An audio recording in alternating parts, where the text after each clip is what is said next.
অখিল নিগম চক্র চূড়ামণি, মহাসদ্ভক্তি রসাঢ্য পরম কারণিক শ্রীমন মহাপ্রভু সবরীকর চৈতন্যচন্দ্রের অপ্রাকৃত অনুকম্পায় শ্রী শ্রী রাধা মাধবের পরমানুকম্পায় এই হরিকথার সর্বপ্রথমে অসমতীয় পরম আরাধ্যতম কোটি প্রাণ নির্মঞ্চনীয় শ্রী শ্রীল গুরু মহারাজের শ্রীচরণ শতদলে নিরন্তর প্রণতি জ্ঞাপন পূর্বক অখিল শ্রদ্ধাভাজন পিতৃমণ্ডলী, ভক্তিমতী মাতৃমণ্ডলী,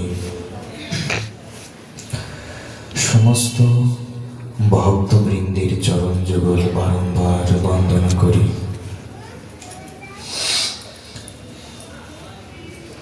প্রেমভক্তির মহারাজ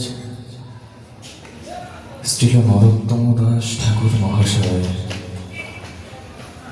তিনি তার শ্রী শ্রী প্রেম ভক্তি চন্দ্রিকায় তারই ৯১ সংখ্যক ত্রিপদীতে লিখেছেন, দুর্লভ জন্ম হেন নাহি ভজ হরি কেন, কি লাগি মর ভববন্ধে, নাহি দেখো ছাড়ো অন্য ক্রিয়াকর্ম, নাহি দেখো বেদ ধর্ম, ভক্তি করো কৃষ্ণ পদদ্বন্দ্বে। বলছেন দুর্লভ জন্ম হেন, অর্থাৎ আমরা যে শরীরটা লাভ করেছি এটা অত্যন্ত দুর্লভ, কারণ এটা লক্ষ লক্ষ জনম ভ্রমণ করার পরে এই মানব দেহটা লাভ করা যায়। বিষ্ণু পুরাণ, গরুর পুরাণে তার প্রমাণ আছে। আজ আমরা যে এখানে বসে ভাগবতী কথা শুনব, প্রেমভক্তি চন্দ্রিকার কথা শুনব, তো একদিনে এই শরীরটা আমরা লাভ করিনি, কতদিনই পেলাম, কত জন্ম পর পেলাম। স্থাবরা লক্ষবিংশতি পক্ষিণাং দক্ষ লক্ষণানি, ত্রিংশাল্লক্ষানি পশবঃ, জলজানবলক্ষশ্চ চতুর্লক্ষানি মানবঃ। বললেন ২০ লক্ষ বার বৃক্ষকুলে আমাদের জন্ম হয়েছে। কত লক্ষ? ২০ লক্ষ। ২০ লক্ষ। তাহলে শাস্ত্রের থেকে প্রমাণ হলো যে এই মানব দেহ লাভ করার আগে আমরা সকলেই বৃক্ষরূপে জন্মগ্রহণ করেছিলাম। ২০ লক্ষ বার আমাদের বিভিন্ন বৃক্ষ হয়ে আমাদের জন্ম হয়েছে, বিভিন্ন আম, কাঁঠাল, লিচু আদি বিভিন্ন প্রকার গাছ হয়ে আমাদেরকে জন্ম নিতে হয়েছে।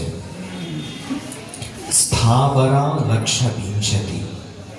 আচ্ছা, এখন প্রশ্ন, যে ২০ লক্ষ আমরা যে গাছ হয়েছি, তো এই বৃক্ষ জন্ম থেকে আমাদের কিভাবে উদ্ধার হলো? কিভাবে বৃক্ষকুল থেকে আমরা উদ্ধার হলাম? কিভাবে মুক্তি পেলাম? বলছেন বৃক্ষ হতে হতে হতে হতে হতে যেই জন্মে গিয়ে আমি তুলসী দেবী হতে পেরেছি। নিতাই গৌর হরিবোল। যেইবার গোবিন্দ চরণে সমর্পিত হয়েছে, সেই জন্মেই আমার বৃক্ষকুল থেকে উদ্ধার হয়ে গেছে। তো স্থাবরা লক্ষ বিংশতি জলজানবলক্ষণী, অর্থাৎ জলজ প্রাণী হয়ে আমাদের 9 লক্ষবার জন্ম হয়েছে। কত লক্ষ? 9 লক্ষ। 9 লক্ষ। এখন প্রশ্ন হলো যে জলে বিভিন্ন প্রাণী রূপে জন্ম নিতে নিতে কোন জন্মে আমরা জলজ প্রাণী থেকে মুক্তি পেলাম? বিভিন্ন প্রকার মাছ হতে হতে যেই জন্মে গিয়ে আমি শঙ্খরূপে জন্ম পেয়েছি, ওই শঙ্খ যেই ভক্তের মুখে হরিনাম উচ্চারিত হয়, যেই ভক্তের মুখে গৌর নাম, নিতাই নাম, রাধা নাম উচ্চারণ হয়, সেই রাধা নাম হরিনাম যেই মুখে উচ্চারিত হয়েছে, সেই মুখে ওই শঙ্খ যদি একবার বেজে গেল, সেই জন্মেই শঙ্খকুল থেকে নিতাই গৌর হরিবোল। এইভাবে তাহলে 20 লক্ষ এবং 9 লক্ষ কত হলো? 29 লক্ষ। 29 লক্ষ। এরপরে বলছেন দশ লক্ষানি বৃক্ষণাং পক্ষিণাং দশ লক্ষণানি। এরপরে বিভিন্ন পাখি হয়ে আমাদের 10 লক্ষবার জন্ম হয়েছে। কত লক্ষ? 10 লক্ষ। তাহলে বিভিন্ন পাখি হতে হতে এই পাখি কুল থেকে আমাদের কিভাবে উদ্ধার হলো? বলছেন বিভিন্ন প্রজাতির পাখি হতে হতে যেই জন্মে গিয়ে আমি ময়ূর হতে পেরেছি, আর সেই ময়ূর যেই জন্মে কৃষ্ণের মাথার চূড়ায় শৃঙ্গারে লেগে গেল, যেই জন্মে সেই ময়ূরের পুচ্ছ, ময়ূরের পালক গোবিন্দের মাথায় চড়ে গেল, সেই জন্মেই আমার পক্ষীকুল থেকে উদ্ধার। নিতাই গৌর হরিবোল। তাহলে 29 লক্ষ এবং 10 লক্ষ যোগ করলে কত হবে? 39 লক্ষ।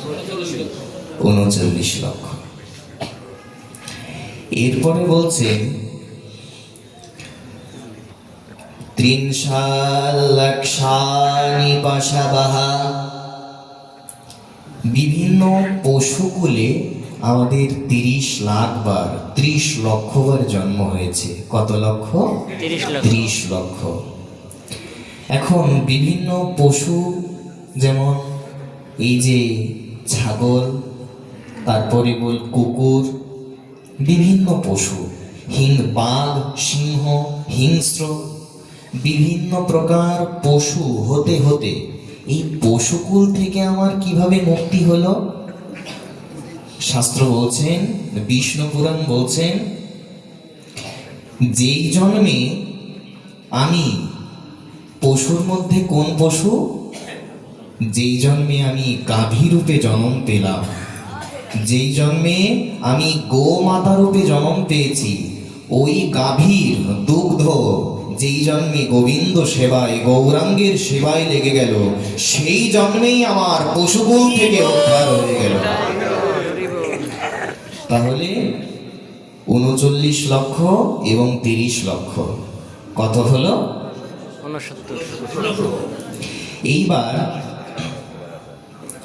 তারপরে বলছেন চতুর্লক্ষানি মানবঃ। এরপরে 4 লক্ষ বার বিভিন্ন মানব কুলে জন্ম হয়। কত লক্ষ বার? 4 লক্ষ। 4 লক্ষ। দেখুন, একবারেই কিন্তু কেউ উচ্চকুলে জন্মগ্রহণ করে না যদি পূর্বজন্মের স্বীকৃতি না থাকে। তো মানুষের মধ্যে আদিমবাসী যারা আনসিভিলাইজড, অর্থাৎ অসভ্য জাতি, যারা যাযাবর জীবনযাপন করে, বনে বাজারে ঘুরে বেড়ায়। তো ওই রকম মানব কুলে জন্ম হলো। সেখান থেকে যদি সেই জন্মে কোনো স্বীকৃতি থাকে, সেই জন্মে যদি কোনো সৎকর্ম, পুণ্যকর্ম, কোনো ধর্মকর্ম করতে পারি, তাহলে সেই কুল থেকে হয়তো ভগবান অন্তজ কুলে দিয়ে দিলেন। অন্তজ মানে ব্রাহ্মণ, ক্ষত্রিয়, বৈশ্য, শূদ্র, এই চার বর্ণেরও নিচে আরো কিছু কিছু বর্ণ আছে। তো চার বর্ণের নিচে যে বর্ণ, সেই বর্ণকে বলে অন্তজ। কি বলে? অন্তজ। অন্তজ। তো সেই প্রকার হয়তো যাযাবর জীবন থেকে আমি অন্তজ হলাম। এবার অন্তজ হতে হতে হয়তো চণ্ডাল কোলে আসলাম। চণ্ডাল কোল থেকে যদি চণ্ডাল কুলে যদি কোনো ধর্ম করতে পারি, যদি কোনো সৎকর্ম, যদি কোনো পুণ্য করতে পারি, তাহলে চণ্ডাল কুল থেকে হয়তো শূদ্রকুলে দিয়ে দিলেন গোবিন্দ। এবার শূদ্রকুল থেকে যদি আমি শূদ্রকুলের স্বধর্ম পালন করতে পারি, তাহলে শূদ্রের থেকে আমাকে বৈশ্য করে দিলেন পরের জন্মে। এবার বৈশ্যকুলে এসে যদি বৈশ্যকুলের স্বধর্ম পালন করতে পারি, তাহলে পরের জন্মে আমাকে ক্ষত্রিয় কুলে দিয়ে দিলেন। আর ক্ষত্রিয় কুলে এসে যদি ক্ষত্রিয়োচিত, যদি ক্ষাত্র ধর্ম পালন করতে পারি, তাহলে ক্ষত্রিয় কুল থেকে ভগবান বর্ণশ্রেষ্ঠ একেবারে ব্রাহ্মণ কুলে ভগবান দিয়ে দেন। কিন্তু দুঃখের বিষয়, গোবিন্দ সেই ব্রাহ্মণ কুলে দিলেও মাদৃশ জীব ব্রাহ্মণগণের কলঙ্ক, ব্রাহ্মণগণের চরম কলঙ্ক। মাদৃশ জীব একটা নর পশু, ভগবান শ্রেষ্ঠ কুলে শ্রেষ্ঠ বংশে দিলেও সেই ব্রাহ্মণোচিত কোনো বৈশিষ্ট্যই মাতৃশ জীবের নেই। শুধুমাত্র আপনাদের কৃপা দৃষ্টি আছে বলেই আপনাদের চরণতলে আসা। মহাপ্রভু কি পরিচয় দিলেন? আমাদের আসল পরিচয় কি? নাহাম বিপ্রো নচ নরপতির নাপি বৈশ্যো ন শূদ্রঃ নাহাম বর্ণী নচ গৃহপতির বানস্থো যোতির্বা কিন্তু প্রদ্যা নিখিলা পরমামৃতাব্ধে গোপী ভর্দো পদো কমলয়োর দাসো দাসানুদাসঃ। মহাপ্রভু এই শ্লোকটা জগন্নাথ দেবের সামনে বলেছিলেন। স্বয়ং ভগবান হয়েও নিজের কি পরিচয় দিলেন? বললেন নাহম বর্ণী, নাহম বিপ্র, আমি বিপ্র নই, আমি ব্রাহ্মণ নই, আমি বর্ণশ্রেষ্ঠ নই। নাহম বিপ্র নচ নরপতির নাপি বৈশ্যো ন শূদ্রঃ, আমি বৈশ্যও নই, আমি শূদ্রও নই। নাহম বর্ণী নচ গৃহপতির বানস্থ যোতির্বা, আমি ব্রহ্মচারীও নই, আমি বানপ্রস্থীও নই, আমি সংসারীও নই, আমি সন্ন্যাসীও নই। তাহলে কিন্তু প্রজ্ঞান নিখিল পরমামৃতাব্ধে, আমার একমাত্র পরিচয় আমি শ্রীকৃষ্ণের চরণের দাসের অনুদাসের দাস মাত্র। এটাই হচ্ছে আমাদের সকলের একমাত্র পরিচয়, এইটাই আমাদের আসল পরিচয়। জীবের স্বরূপ হয় কৃষ্ণের নিত্য দাস, কৃষ্ণের তটস্থা শক্তি ভেদাভেদ প্রকাশ। চৈতন্য চরিতামৃতে বলছেন, এই যে যদি কাউকে প্রশ্ন করা হয় বা জিজ্ঞাসা করা হয়, আচ্ছা মহাশয় আপনার নাম কি, তখন তিনি তার নামটা বলবেন, কিন্তু এটা হচ্ছে এই জগতেরই পরিচয়, এটা হচ্ছে বাহ্যিক পরিচয়। কিন্তু আমার আসল পরিচয়টা কি? অমুক তমুক বললেন কোনোটাই নয়। তাহলে জীবের স্বরূপ হয় কৃষ্ণের নিত্যদাস, অর্থাৎ আমাদের একমাত্র পরিচয় হলো আমরা সকলেই গোবিন্দের নিত্য দাসের অনুদাস, আমরা সবাই কৃষ্ণের এটাই নিত্য গৌর দাস। হরি বল। এইটাই হচ্ছে জীবের মূল পরিচয়, জীবের মূল স্বরূপ। এই যে ভগবত দাস্য, কৃষ্ণ দাস্য যে জ্ঞান, এটিও সাধক কৃপা ছাড়া, এটিও গুরু কৃপা ছাড়া, মহৎ কৃপা ছাড়া নিজের চেষ্টায় সহসা লাভ করা যায় না। যায় না। আমাদের এই প্রকৃত পরিচয়, প্রকৃত স্বরূপ, এটা যদি জানতে হয় আমাদের মহৎ কৃপা প্রয়োজন, ভক্তের কৃপা প্রয়োজন। এই জন্যই তো ভক্ত সঙ্গের মহিমা কি, দেখুন ভাগবত কি বললেন, জ্ঞানে প্রয়াসমুদপস্যানমন্তৈব জীবন্তি সনমোখরিতাং ভবদীয়বার্তাং স্থানে স্থিতা শ্রুতিগতাং তনো মনোবাং মনভীর্যে প্রায়শো অজিতো জিতব্যসি স্ত্রীলোক্যাম। ভাগবত বলছে যে ভগবানের অনেকগুলো বিশেষণের মধ্যে একটা বিশেষণ হচ্ছে অজিত। কি বিশেষণ? অজিত। অজিত মানে যাকে কেউ কোনোদিন জয় করতে পারে না, তাকেই বলে অজিত। এখন এই কথার তাৎপর্য কি? যে ভগবানকে তো অজিত বলা হয়, তাকে কেউ জয় করতে পারে না, কিন্তু গোবিন্দ নিজেই স্বীকার করছেন যে আমি একজনের নিকট পরাজিত হয়ে যাই। কে সে? অহং ভক্ত পরাধীনো হি অস্বতন্ত্র ইব দ্বিজঃ সাধুভির্গ্রস্তহৃদয়ো ভক্তৈর্ভক্ত জনপ্রিয়ঃ। ভাগবত বলছে আমি একজনের নিকট আমি পরাজিত হয়ে যাই, আমি তো অজিত, আমাকে তো কেউ জয় করতে পারে না, কিন্তু জগতে এক তত্ত্ব আছে যার নিকট আমি পরাজিত হয়ে যাই।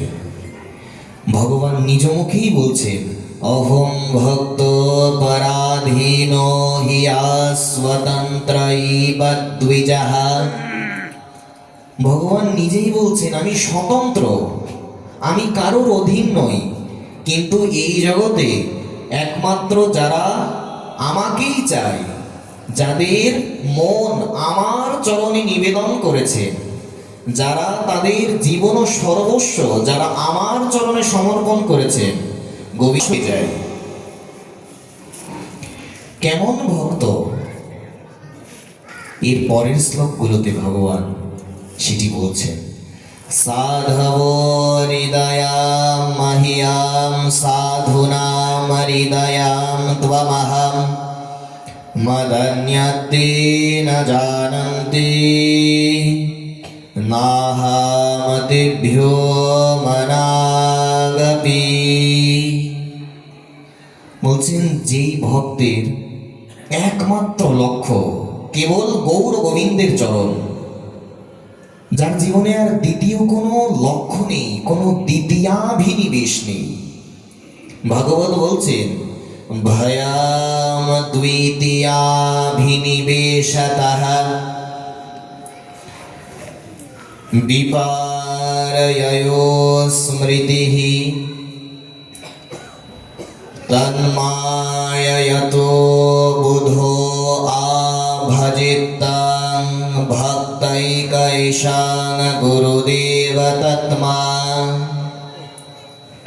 যার জীবনে কোনো দ্বিতীয়াভিনিবেশ নেই, দ্বিতীয়াভিনিবেশ বলতে দ্বিতীয় কোনো লক্ষ্য নেই, একমাত্র গোবিন্দচরণই জীবনের লক্ষ্য, একমাত্র রাধারানীর সেবাই জীবনের লক্ষ্য। অর্থাৎ যেই ভক্ত গৌর গোবিন্দের চরণ ছাড়া আর কিচ্ছু জানে না, বোঝে না, ভগবান নিজেই বলছেন যে আমার শুদ্ধ ভক্ত কেমন, বলছেন আমার ভক্ত আমাকে ছাড়া কিচ্ছু জানে না। আর গোবিন্দ নিজেই এই কথা বলছেন, যেই ভক্ত আমাকে ছাড়া কিছু জানে না, আমিও সেই ভক্তকে ছাড়া আর কিছুই জানি না, কিছু জানতেও আমি চাই না। এই জন্য ভগবান তো অজিত, কিন্তু ভাগবত বলছেন ভগবানকেও জয় করা যায়। ভগবানের বিশেষণ যে অজিত, যাকে কেউ জয় করতে পারে না, কিন্তু ওই ভাগবতই বলছেন যে ভগবানকে জয় করা যায় না। কে বলল? অবশ্যই জয় করা যায়। ভগবানকে বশ করা যায় না, কে বলল? বলে অবশ্যই বশ করা যায়। কিভাবে? জ্ঞানে প্রয়াস মুদাপস্যা নমন্ত এব জীবন্তি সনমোখরিতাম ভবদীয় বার্তাম স্থানে স্থিতা শ্রুতিগতাং তনুবাং মনভীর্যে প্রায়শো অজিতো জিতপ্যসি তোয় স্ত্রীলোক্যাম। ভগবানকে কে জয় করতে পারে? ভাগবত। আচ্ছা, কে জয় করতে পারে আর কিভাবে ভগবানকে জয় করা যায়? ভাগবত বলে দিয়েছে। যারা ভাগবত কথা যেখানে হয়, এটা যদি একবার কানে শোনে, যারা আর বাড়িতে থাকতে পারে না, যাদের পাখনা পাখির মতন, যাদের পাখনা গজায়, যারা একবার শুনতে পারে যে খাটরা কালীবাড়িতে পাঠ, কেন্দ্রীয় কালীবাড়িতে পাঠ, যারা বাড়িতে থাকতেই পারে না, যাদের হরি কথায় এমন রুচি চলে এসেছে, যাদের ভাগবত কথায় এমন নিষ্ঠা শ্রদ্ধা রুচি চলে এসেছে, যারা যেখানে সাধুগণ একত্রিত হয়ে সম্মিলিত হয়ে যেখানে ভগবানের দিব্যাতি দিব্য যশামৃত কীর্তনামৃত মহিমামৃত যেখানে কীর্তন হচ্ছে, সেইখানে যদি কেউ উপস্থিত হতে পারে, তারা যদি সেই প্রকার বিশুদ্ধ ভক্ত সঙ্গ করতে পারে, তারা যদি সেই প্রকার সৎসঙ্গ করতে পারে, তাহলে হাজার হাজার বছর ধরে মুনি ঋষিরা যারা এত কঠোর ত্যাগ তপস্যার দ্বারাও যেই গোবিন্দ চরণকে লাভ করতে পারছে না, হাজার হাজার বছর ধরে মুনি ঋষিগণ তপস্যা করছে, কিন্তু গোবিন্দ চরণ লাভ করতে পারছেন না।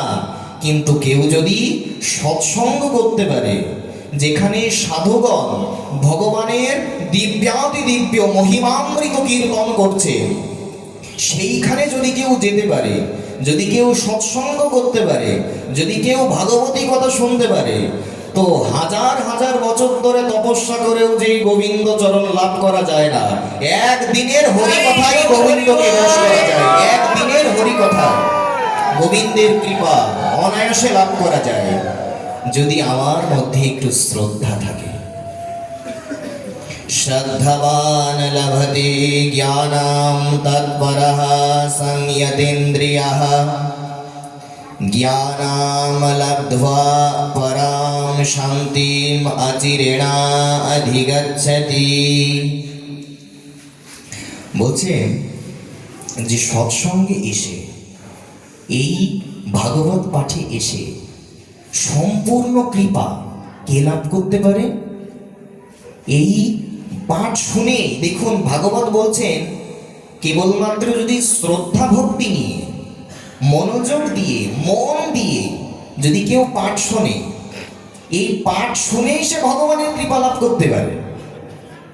শুধুমাত্র এইখানে যে আমরা উপস্থিত হয়েছি, যদি মনোযোগ দিয়ে পাঠটা শোনা যায়, শ্রদ্ধা নিয়ে যদি ভাগবতের কথাগুলো, শ্লোকগুলো, পয়ারগুলো, শাস্ত্রের কথাগুলো যদি একটু মনোযোগ দিয়ে শ্রদ্ধা নিয়ে শোনা যায়, তো ভাগবত আসরে বসেই ভগবানের কৃপা লাভ করা যায়।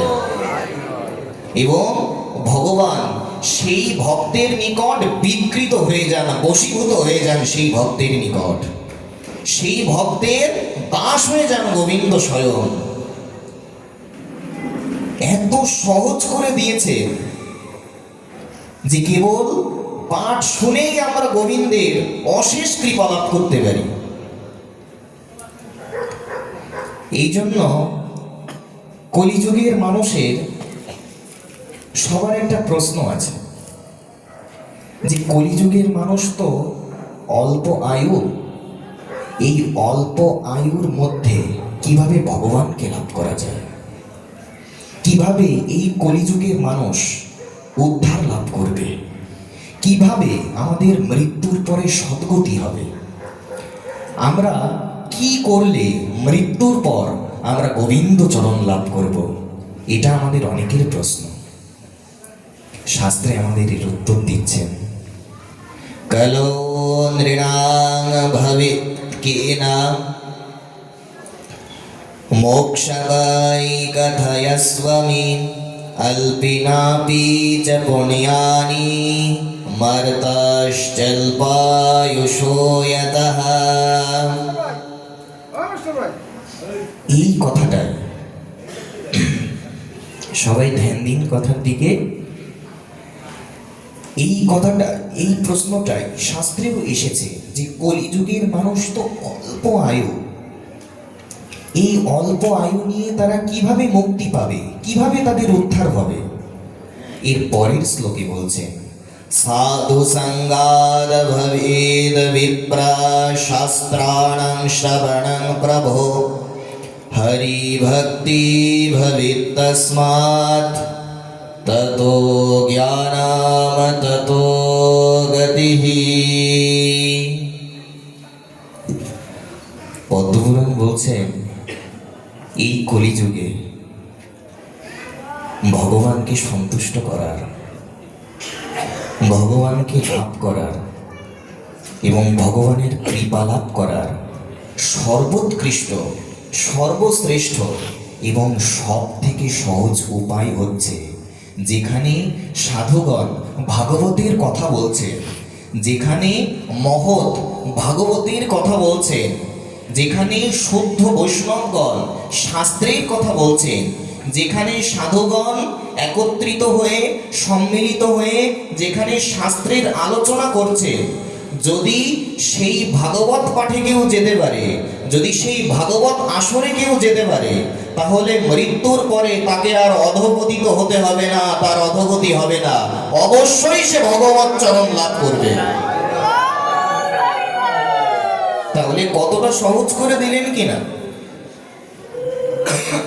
যে আমরা কলিযুগের মানুষ কেবল ভাগবত পাঠ শুনেই আমরা গোবিন্দকে